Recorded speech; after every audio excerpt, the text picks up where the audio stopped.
நம்மளை நோக்கி ஒரு முக்கியமான ஒரு நோன்பு வருது. என்னன்னு கேக்குறீங்களா? ஆஷுரா நோன்பு.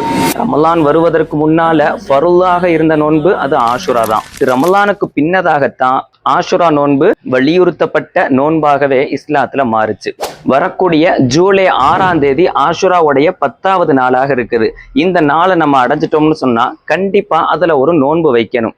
எனவே ரசூல் ஸல்லல்லாஹு அலைஹி வஸல்லம் அவர்களுடைய சொல்லின் இணங்க நாம ஆஷுராக்கு முன்னாடி ஒரு நோன்போ அல்லது ஆஷுராக்கு பின்னாடி ஒரு நோன்போ, புரிகிற மாதிரி சொன்னா 5, 6 2 நோன்பு வைக்கணும். அப்படி இல்லைன்னா 6, 7 2 நோன்புகளை இப்படி பிரிச்சு வைக்கலாம்.